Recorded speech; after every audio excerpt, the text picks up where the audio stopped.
All right. We're all in our places with bright, shiny faces. Good morning, everyone. Good morning. Good morning. Good morning. Welcome to our October meeting of the Task Force for Achieving Academic Equity and Excellence for Black Boys. You're reminded to please mute your mics unless you are speaking so that we have minimal feedback. We have been busy. Our work started at 9 o'clock. We welcome our public who is now able to view us and able to view our special guest speaker as well. As a protocol for our website, and I'm sorry, for our virtual meetings, first of all, we ask that you all turn on your video so we can see you. And also keep in mind that if you have a message, that our chat box is visible to our public, just keeping that in mind. We are graced today with the presence of a gentleman that I have long admired, Dr. Juwanza Kunjufu. Just giving you some background, and this is mainly for the public who may not have his bio as the rest of our task force does. Dr. Kunjufu was educated at Morgan State. Okay, I know we have some Morgan State in the house. Don't we have some Morgan State? All right, okay, we got some Morgan State alumni in the house. Illinois State and Union Graduate School. He's been a guest speaker at most universities around the U.S. He's also authored 40 books. So I've got some more. I think I have about a third of them, Dr. Kunjufu, so I'll have to find out what I don't have yet. His work has been featured in Ebony and Essence magazines, and he's been a guest on BET, MSNBC, and also on Oprah. And his work is used in online courses nationwide. Dr. Kunjufu says that his greatest accomplishment is that he is a husband, father, and grandfather. He's also a vegetarian. All right. I aspire to be that, Dr. Kunjufu, one day. And an avid tennis player. And he's not missed a day's work in 42 years. Truly admirable, Dr. Kunjufu. So he asked that you hold your questions until the end. And I know that you do have questions, task force members, because we have read his book in advance. Please indicate in the chat if you wish to ask Dr. Kunjufu a question at the end of his presentation. All you have to do is just put question, and then I will call on you so you can ask your question to Dr. Kunjufu. I won't be able to see you because Dr. Kunjufu is going to be showing some slides. And once he shares his screen, we won't be able to see each other unless you scroll over to another screen. And I'm sure you know how that works. All right, without further ado, Dr. Kunjufu, you have the floor. Thank you very much, Dr. Greene. And good morning, everyone. I'm very disappointed that I can't touch you because I've been doing this since 1974 and I've always been a hands-on person. I want to be there. I want to feel you. I want to touch you. It's part of my learning style, part of my pedagogy. And so this sharing, virtual sharing, I'm getting adjusted to it, but I can't wait to be able to be in Maryland and in your particular city to work with you directly. I'm going to go to my screen now.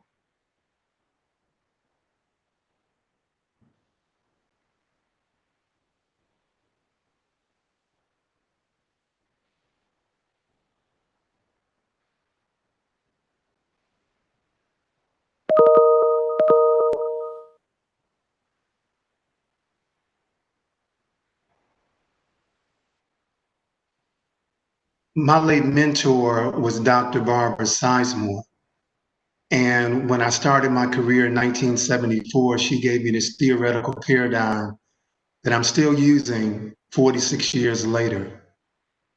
What exactly is the problem? What caused it? What are the solutions?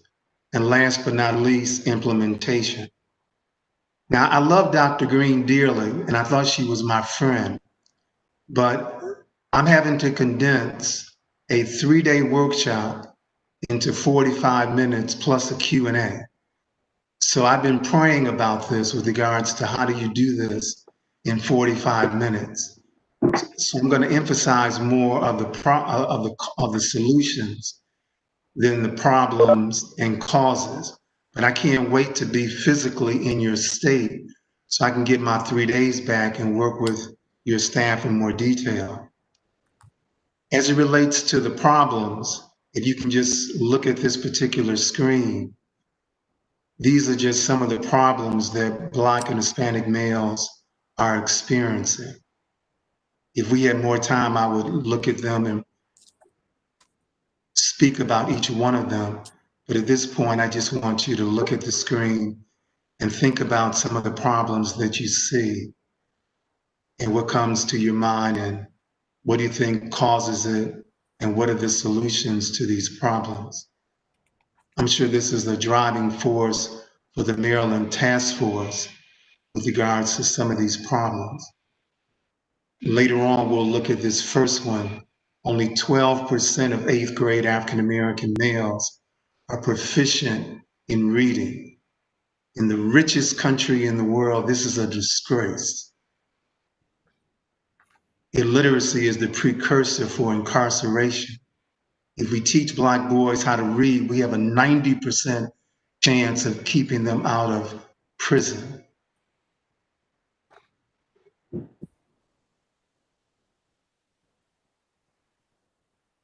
Most of you have my bestseller, Countering the Conspiracy to Destroy Black Boys.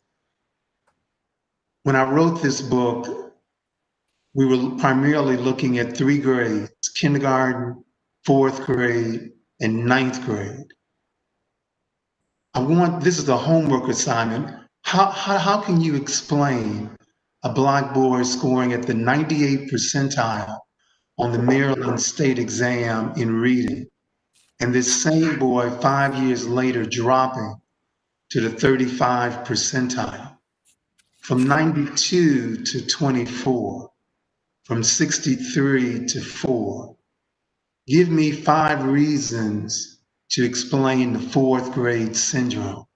And I never imagined that governors were going to pimp my research like this and use 4th grade reading scores as a precursor for prison growth and prison expansion. That was not the objective. The objective was to create a 4th grade intervention team to stop this tremendous decline.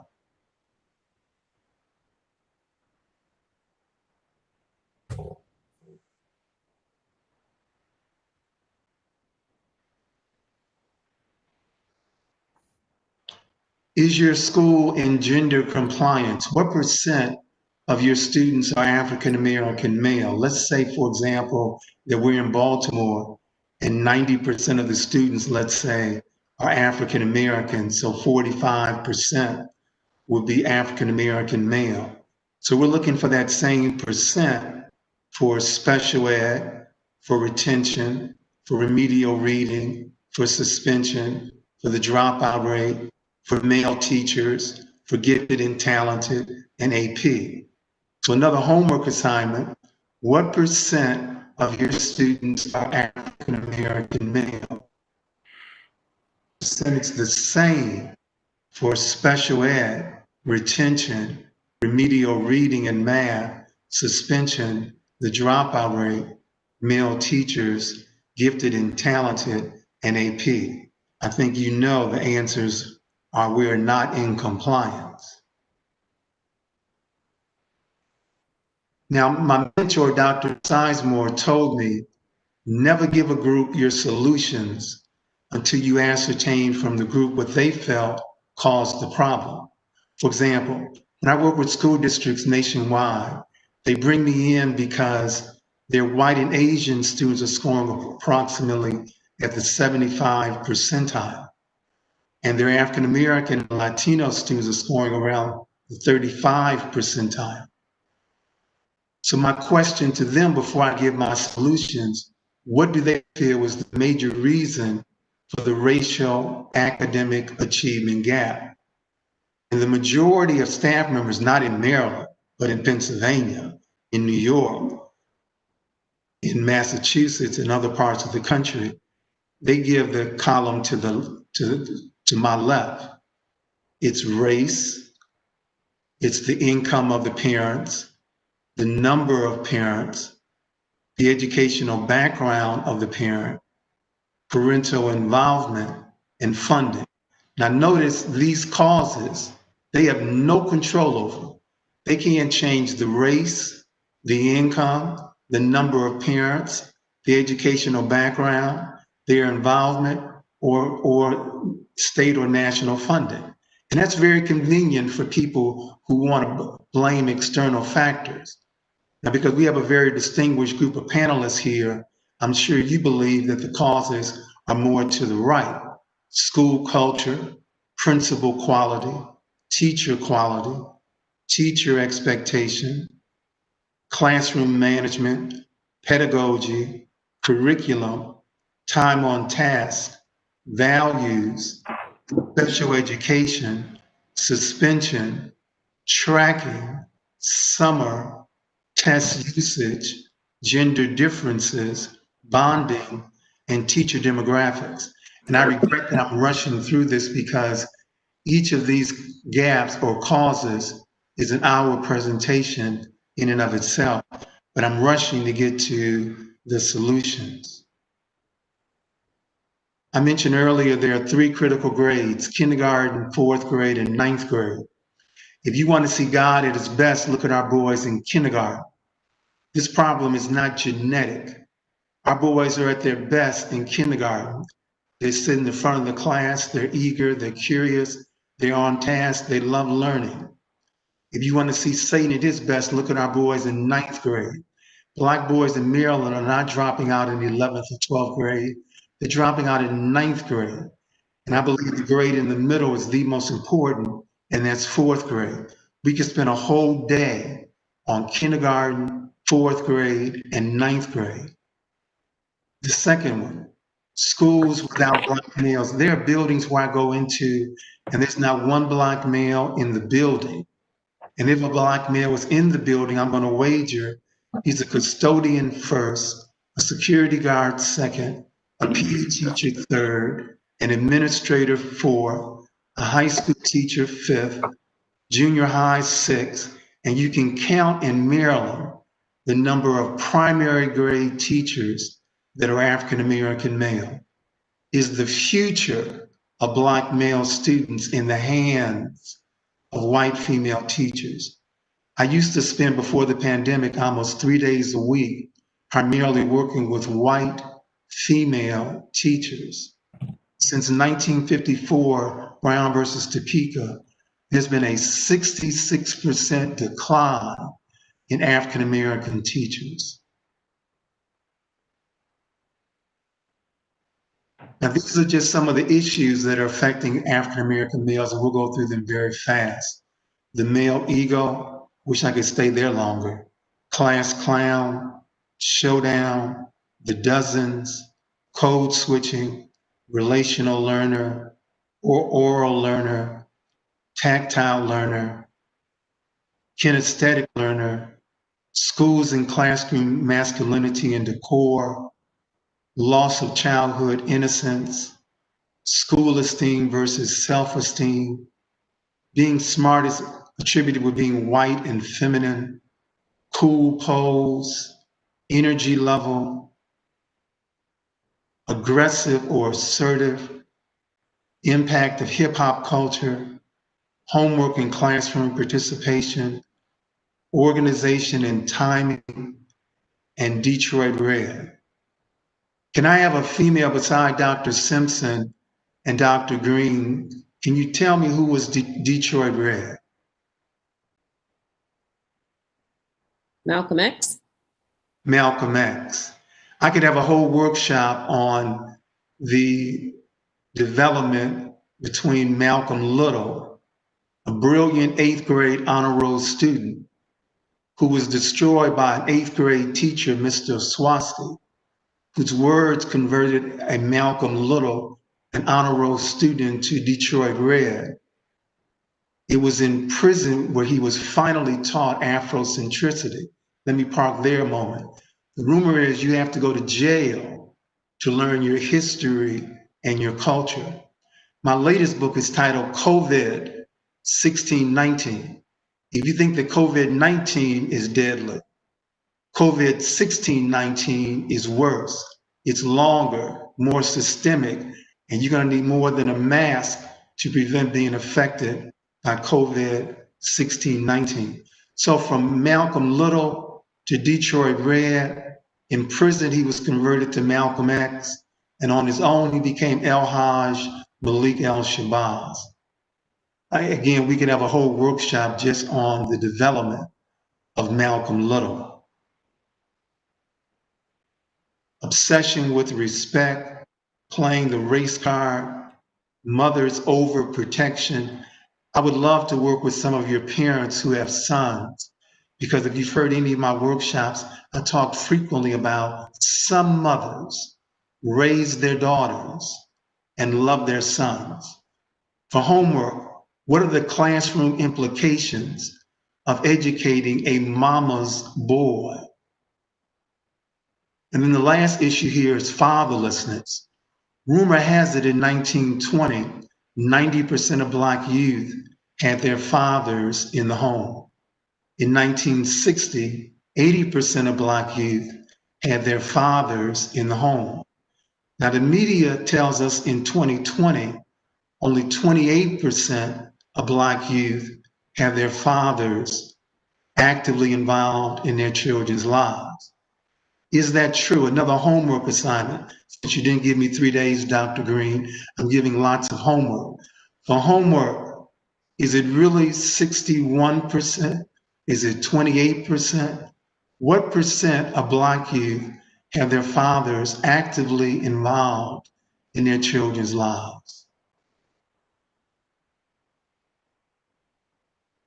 We'll skip over Tessa, teacher expectations, student achievement. I'm an advocate that expectations make the difference. That is not the race of the teacher. It's not the gender of the teacher. It's their expectations, their time on task, and the ability to bond with their students.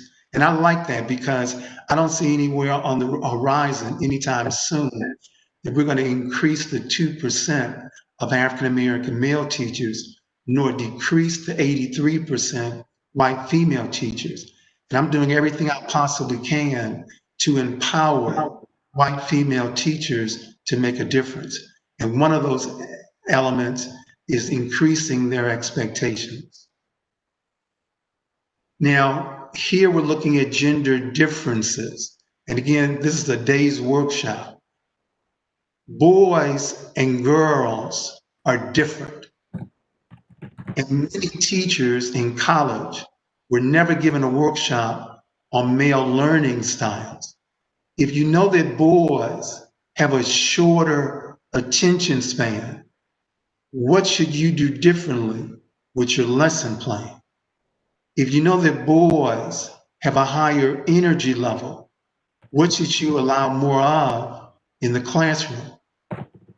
If we know that girls mature faster than boys, there's almost a 3-year difference, K-12.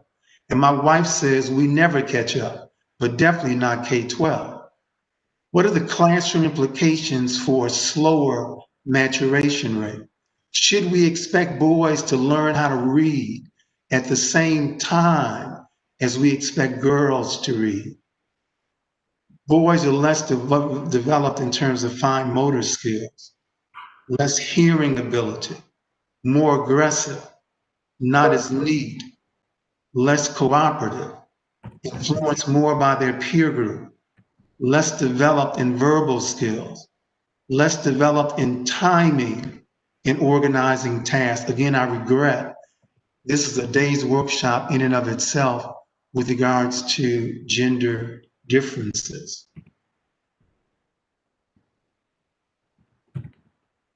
We're going to skip over this slide on reading. Again, another day's workshop on the most important subject, the precursor for incarceration. And later on, I'm going to look at best books for boys. because we have a collection of books that inspires boys to love to read. What I respect most about my parents, besides introducing me to God, they gave me a love for reading, but they allowed me to read what I wanted to read, not read what they wanted me to read. Again, we could have a day's workshop on special education. What year was Brown versus Topeka? Did we have special education that year? Is special education the new form of tracking? Is it the new form of segregation? Why is it that boys, not just Black boys, there's a 2-to-1 ratio of white boys to white girls in special education? Have we designed a female classroom for large numbers of male students? Again, I regret we could have a whole day's workshop just on special education. The same applies to this screen on suspension. And later on, we're going to look at some of these solutions, especially the Dr. King and Malcolm X classroom. Again, we're not going to spend time on this slide, dropout prevention, but I do want to emphasize it's coming up in a few moments, the 9th grade academy. I mentioned earlier that Black boys are not dropping out in 11th or 12th grade. They're dropping out in 9th grade, and one major reason for that is social promotion. They were promoted out of elementary school. They're in high school. They're 16 years of age with a 4th grade reading and math school. Do you know how embarrassing that is?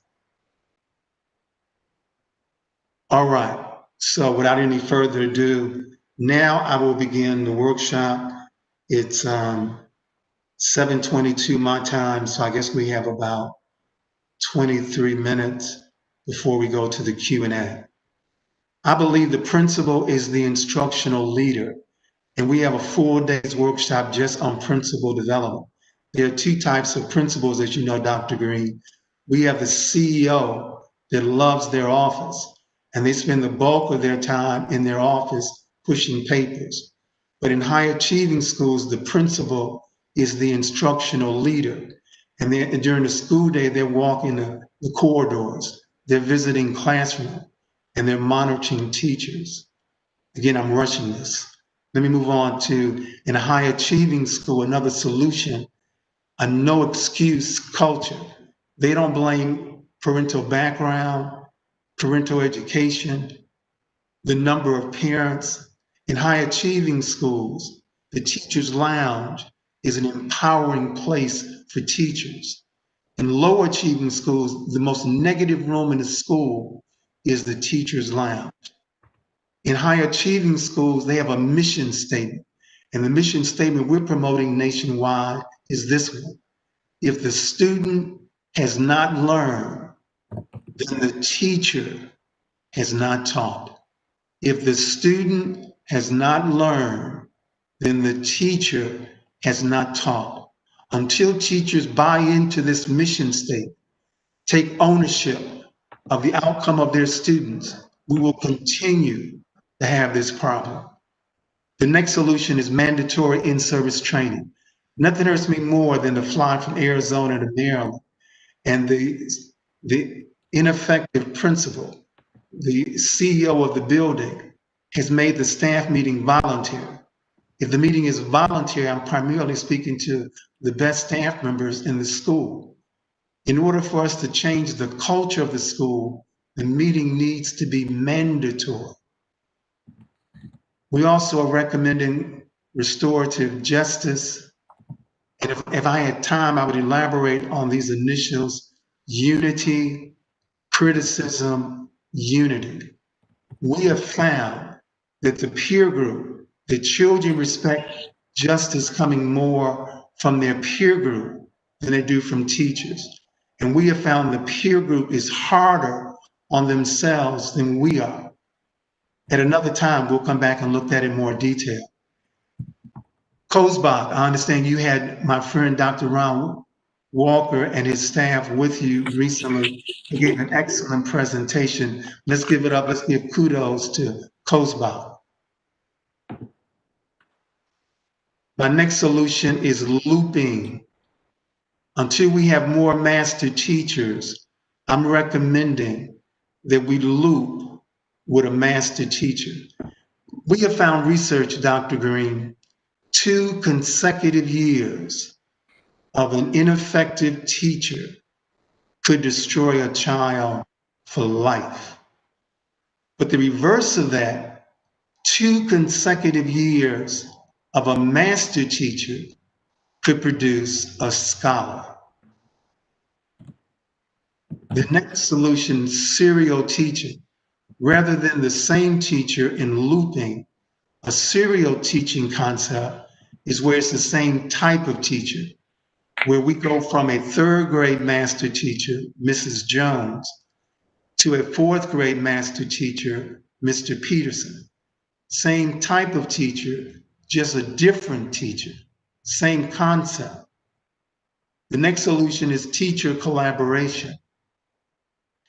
We have found research in Los Angeles, Sparks Middle School, they were in the lowest percentile before they introduced teacher collaboration. They introduced collaboration and went from 9% to 92% on test scores. Now the students are still Black, they're still poor, the daddy's still missing in action, but the teachers are now working together as a team. The next solution, we need to increase the number of male teachers and teacher aides. I mentioned earlier, or maybe I did mention this, I mentioned that 83% of the teachers are white and female. What I did mention is that we're 17% of the students nationwide, but only 6% of the teachers are African American, and only 2%, and it's really 1.8%, are African American males. So we need to increase that number, and I understand that you're divided into 3 groups, and one group is specializing in what can be done to increase the number of male teachers. And one excellent way of correcting that problem is with the program Call Me Mr. It was founded over 20 years ago in Clemson, South Carolina. I'm on the board of Call Me Mr. It's a great program. It's now on 20 campuses nationwide, including a couple campuses in Maryland. They give grants and scholarships to Black male students who want to major in education. They bring consultants like me in on a regular basis to encourage them and promote them. We need to also find ways to have a transition between Black males who are teacher aides and develop them to be teachers. The next solution is that we need to increase time on task. Don't think that every teacher in Maryland is given the same number of minutes of instruction. And if you lose 15 minutes a day times 5 days a week, that's 75 minutes. Multiplied by a school year of 36 weeks, that would give a teacher almost 3 extra weeks of additional time on task. My next solution is that in high achieving schools, they use the data to drive instruction. They don't use the race of the student, the parental background of the student, the number of parents. They use the test data, and they don't use the data for evaluation purposes. They use it for diagnostic purposes. Again, I really regret we're rushing this one. This is what I really like spending a lot of time on.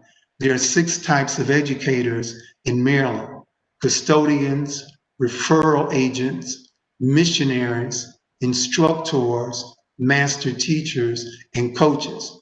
And Black boys see too few master teachers and coaches and too many custodians, referral agents, missionaries, and instructors.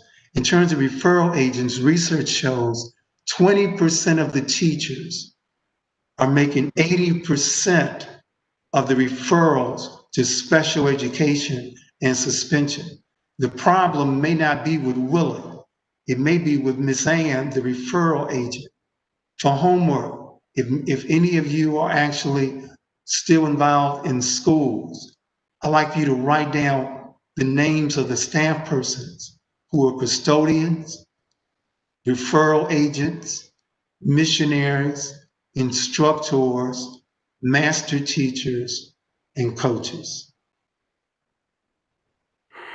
Next solution, college application. If time permits, at some point we'll talk about one of my pride and joys, Urban Prep. Urban Prep was founded almost 8 to 10 years ago in the poorest neighborhood of Chicago, Inglewood. In a neighborhood where they only had one high school, Harper High School, with a graduation rate of only 35%. Anything good come out of Nazareth? Oh, yes, it can. And in Urban Prep, 8 years ago, for the opening freshman class, they were only given one sheet of paper.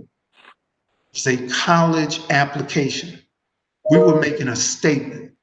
Not only do we expect you to graduate from high school, we expect you to be accepted and to graduate from college. 4 years later, every one of the Urban Prep graduates were accepted into college. We created an environment of high expectations on the very first day with a college application. The next solution, again used at Urban Prep, Eagles in New York, the morning unity circle. We can avoid disciplinary problems if we allow children to express some of the things that happen in their neighborhoods and in their homes for at least 5 to 10 to 15 minutes. It's called the Morning Unity Circle. We also recommend a daily or weekly culture class. Unfortunately, in America, Black history is taught in the shortest month of the year, February. That's the reason why so many of our youth associate being smart with being white. For homework, who was the first doctor? Who's the father of medicine? And please don't say Hippocrates. When we teach children their culture on a regular basis, when they're taught as much history before 1619 as after 1619, they know the answer is not Hippocrates. We also are recommending, until we increase the number of male teachers, peer mentoring and adult mentoring. Shaker Heights in Ohio has done a fantastic job of creating peer mentors. Their 7th graders mentor 5th graders. Their 11th graders mentor 9th graders. And they try their best to identify as many positive adult males that will come in on a weekly or monthly basis to mentor our students. The next solution, the Buddy Buddy program. You have a class of 28 students, 14 girls, 14 boys. We recommend 7 pairs of 2, where they hold each other accountable. If we had more time, we would elaborate on the Buddy Buddy program. Let's move on to cooperative learning. Black males do everything together but study. Schools teach more than 3 R's. They teach values. And most schools teach to value I and not we. They teach competition and not cooperation. We have research from Howard University under the leadership of Wade Boykin that documents that test scores improve with cooperative learning. We also recommend single gender classes and single gender schools. We have good research coming from Urban Prep, Eagles, Cosbop, Stetson University on the efficacy that when Black males are in single gender classrooms, their test scores improve, their attendance improves, their behavior improves. Let's move on. We have a curriculum, we have 2 now. If you can write down the next one, it's COVID 1619. What's on your screen is SECLA, self-esteem through culture leads to academic excellence.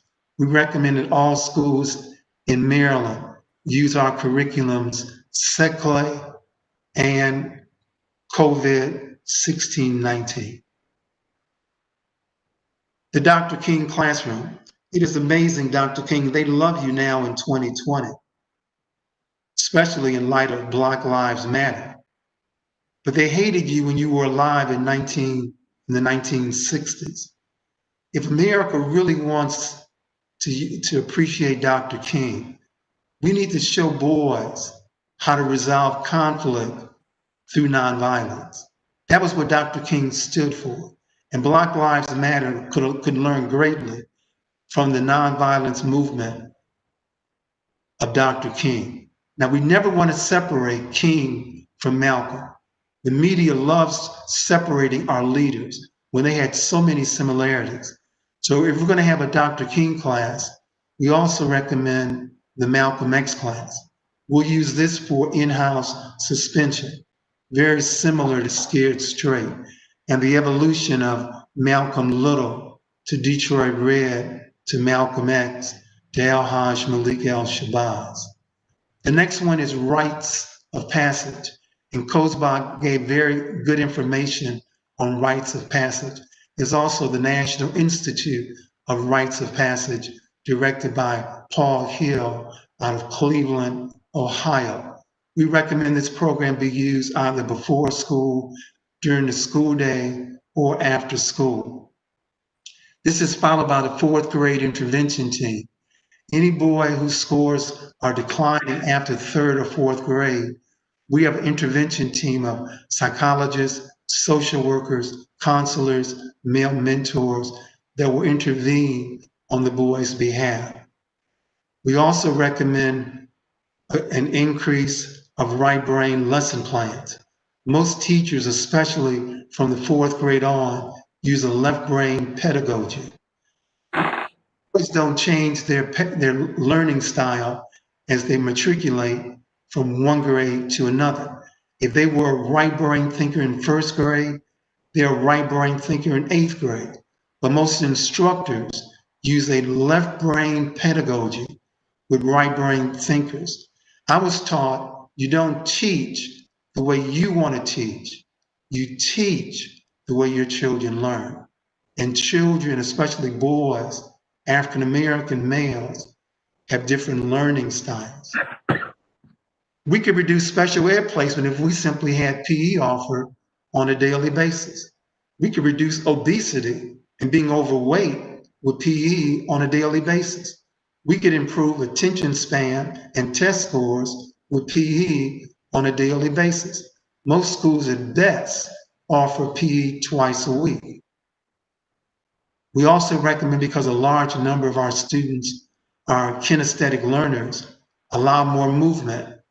In urban prep and in Eagles, it's not surprising that you'll see Black males standing up behind their desks if they answer a question correctly, shooting a ball into a basket.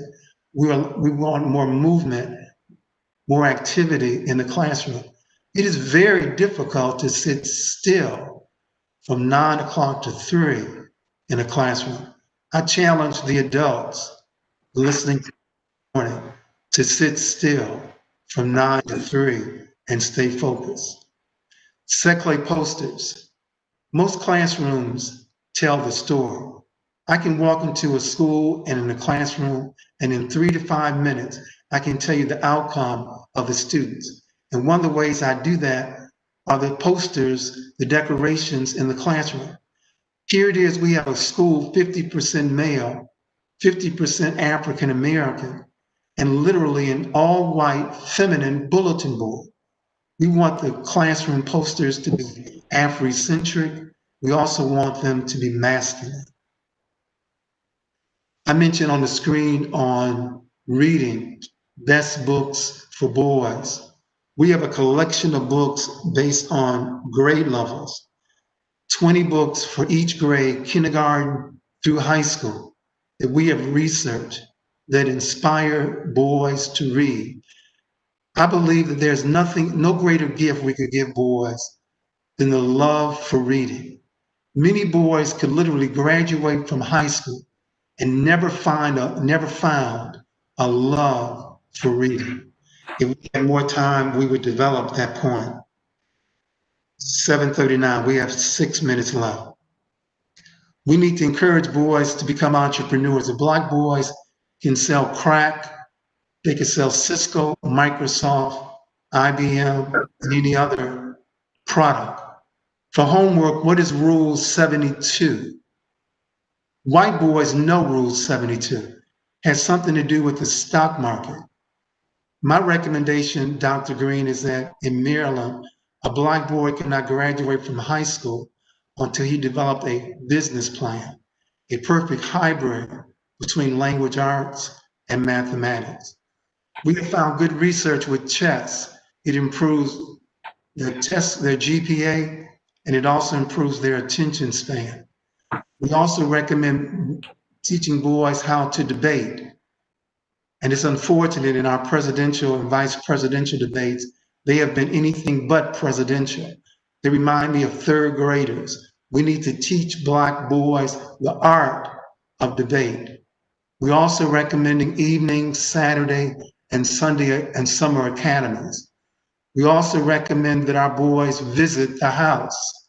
They need to see over 3,000 Black males in Atlanta at Morehouse, over 3,000 Black males with an average GPA of 3.2, a median ACT score of 26, a median SAT score of 1,600. They need to visit the house. We're also recommending that they visit affluent neighborhoods so they see how rich people live and it inspires them to strive for excellence. We also recommend, until we have more Black male teachers, that every school is adopted by a church. As Dr. Greene will tell you, in some Black neighborhoods, we have 3 churches on the same block, but not making a difference in the neighborhood. So we want every church and every Black business or every business to adopt a school. Right quick, let me just go through these without being able to mention them in detail. The African American Male Initiative, great work is being done in Oakland, California.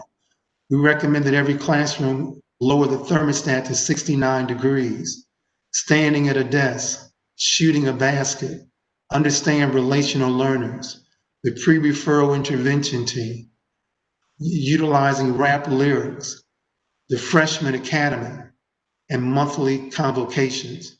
Let me close with this one, the monthly convocation.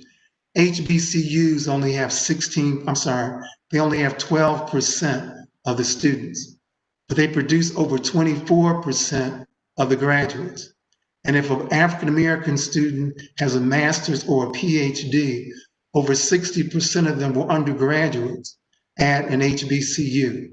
One of the successes of HBCUs is that they understand the importance of motivating students.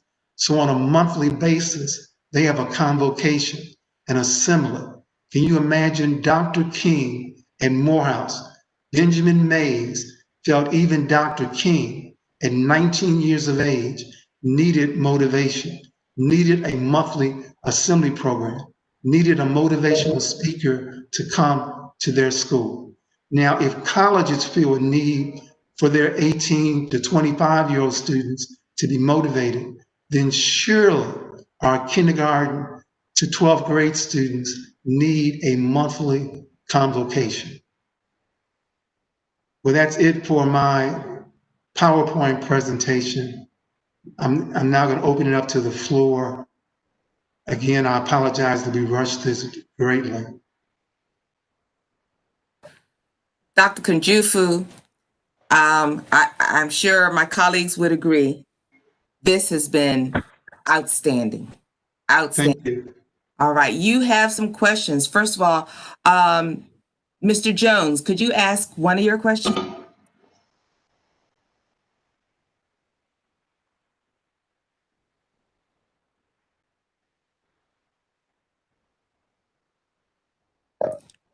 Mr. Dwayne Jones, could you ask one of your questions, please? Can you hear me? I'm sorry, Doctor. I had to unmute myself.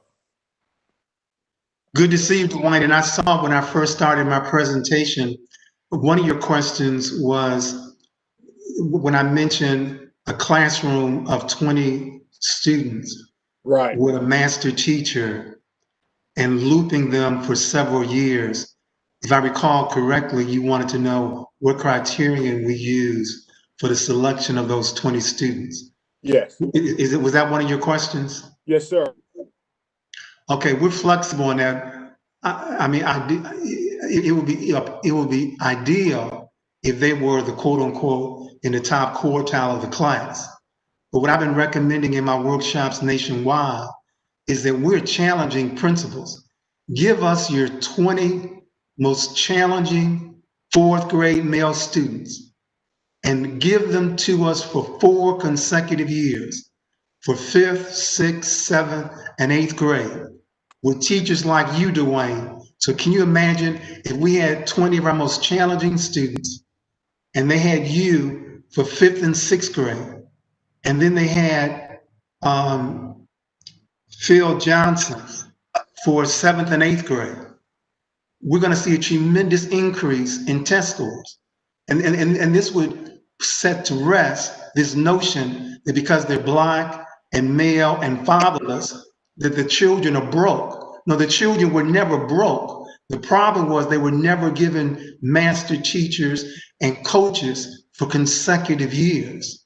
So to answer your question, Dwayne, it doesn't matter to us the background of the students at all. Better yet, we want the most challenging students to show the school the importance that they can make on the impact of students.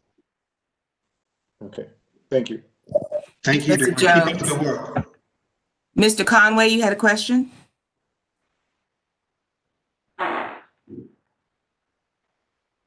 Yes, my question was in reference to when you were talking about poor teachers and master teachers, and I was just wondering what criteria do you use to define the master teacher? All right. Again, that's a day's workshop in and of itself. But let me say this.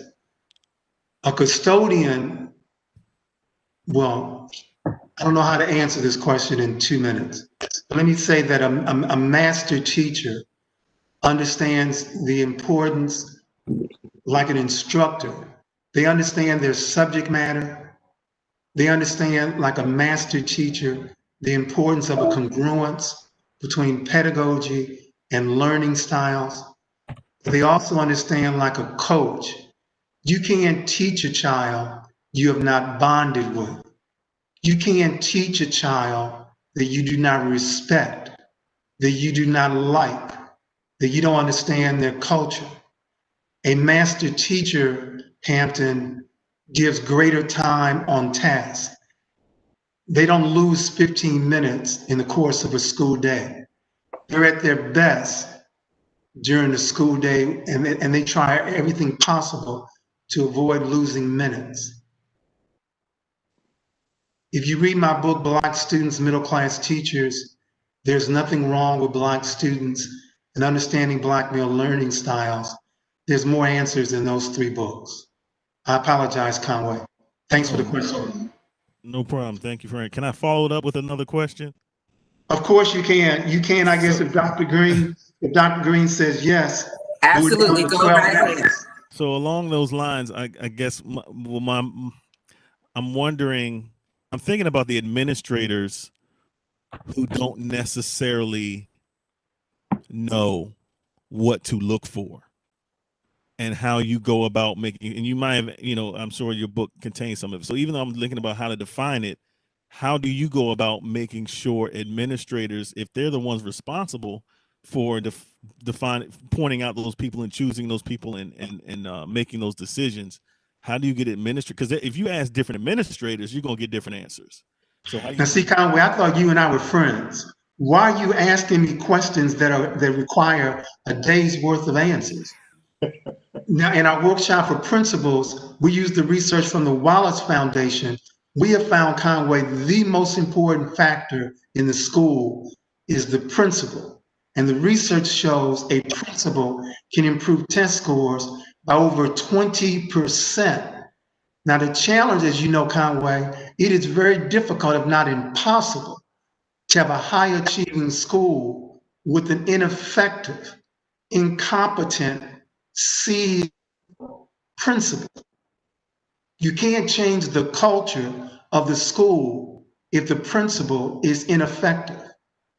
And that's why you notice my first solution, whether it was Black males or Black females or African American students, Hispanic students, the first solution I always give is the building principal.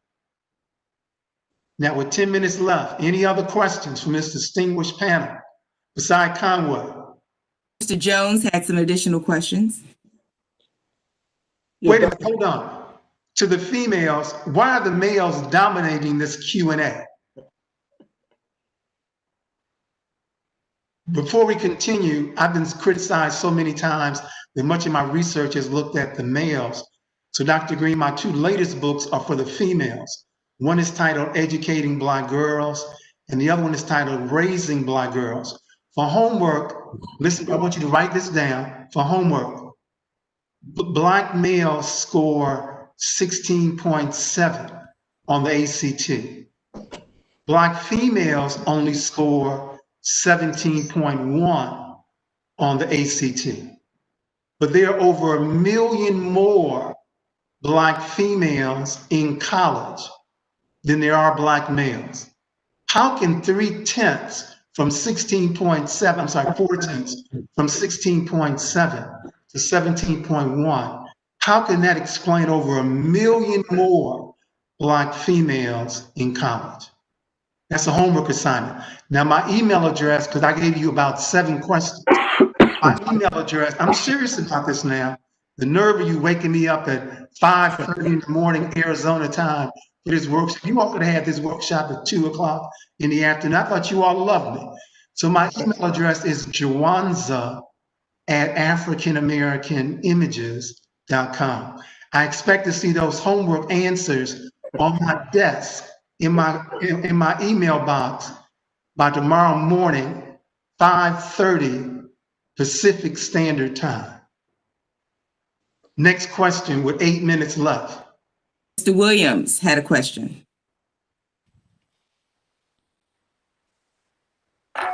Good morning, everyone. Dr. Kanjufu, pleasure to be with you and to hear you give us your infinite wisdom and knowledge.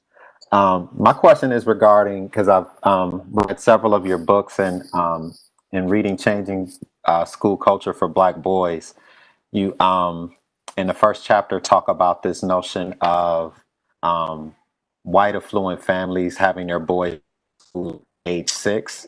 Is there any research that you could point me to on how boys do in starting kindergarten at 6 versus starting at age 5?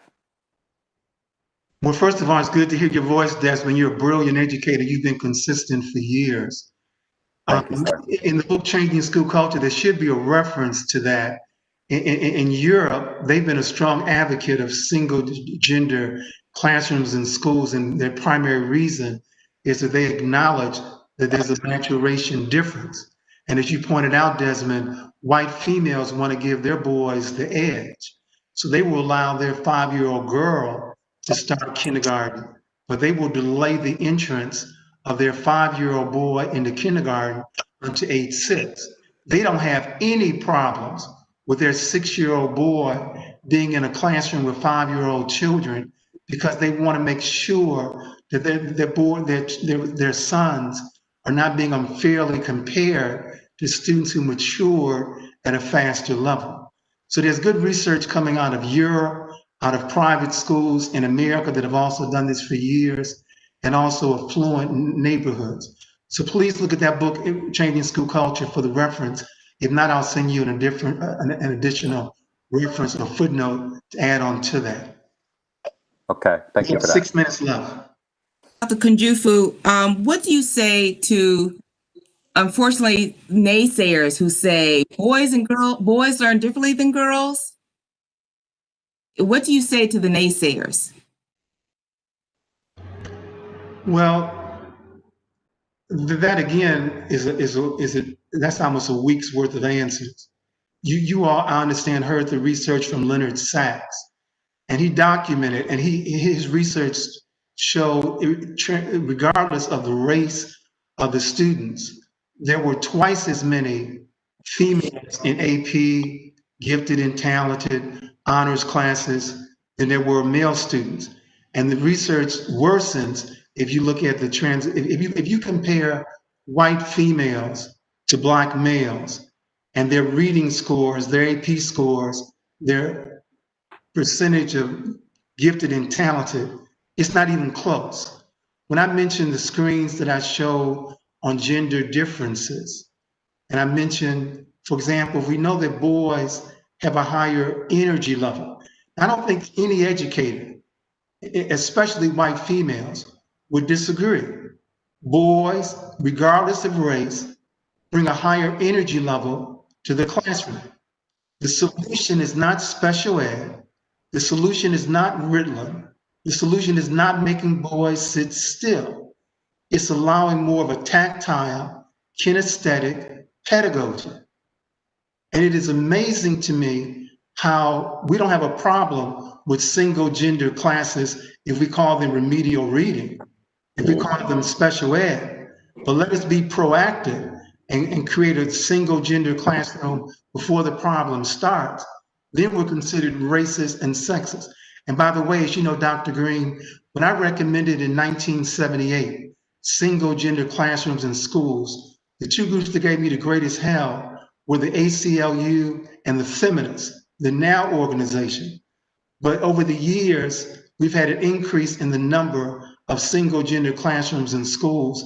And the major reason for that is that the feminists found out that when females are in single gender classrooms, they excel in math and science. You see, the feminists have been frustrated for years because white females have outperformed white males K-12 and the collegiate level, but white males, for some strange reason, still make more money.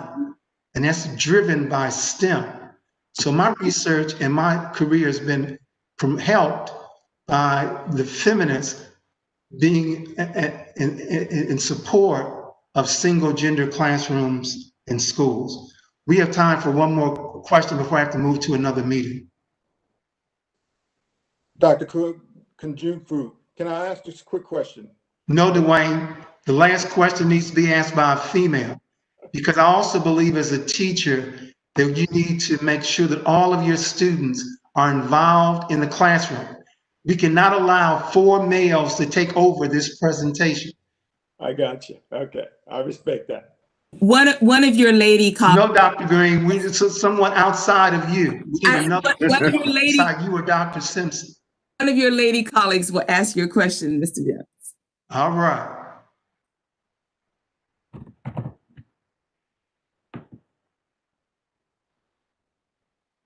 Not everybody wants.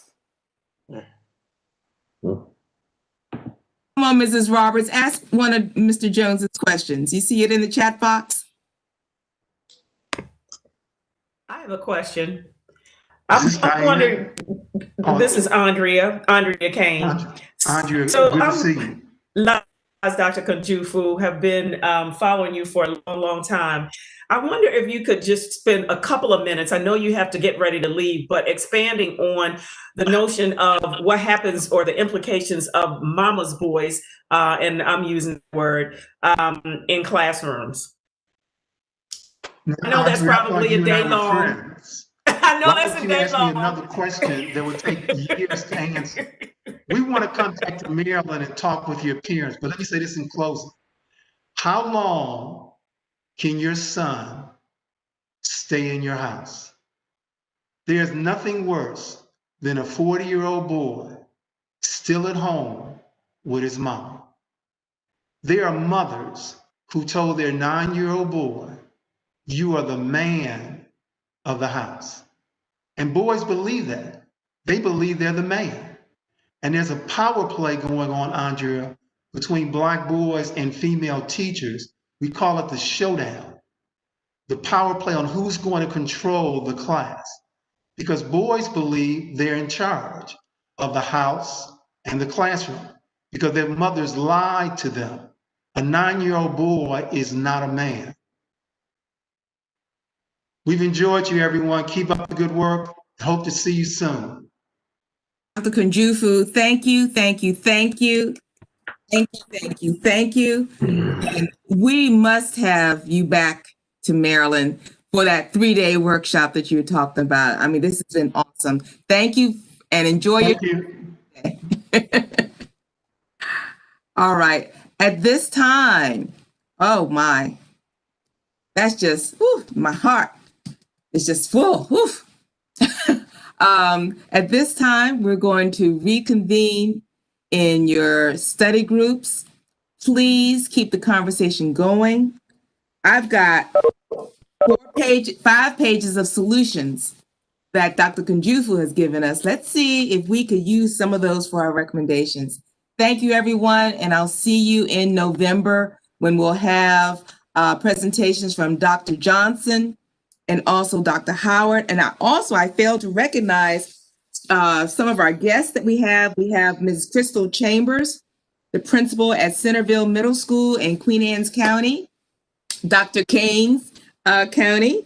We also have Ms. Denisha Logan and also Pastor Michael Phillips from Life Prep Charter Schools as the director.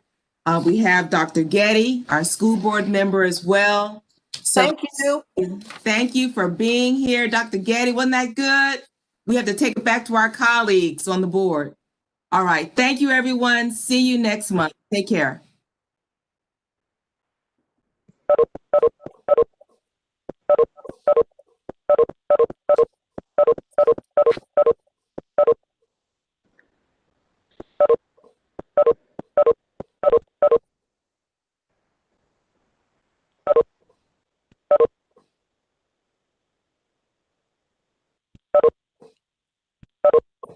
Thank you, Dr. Simpson. Everything worked perfectly.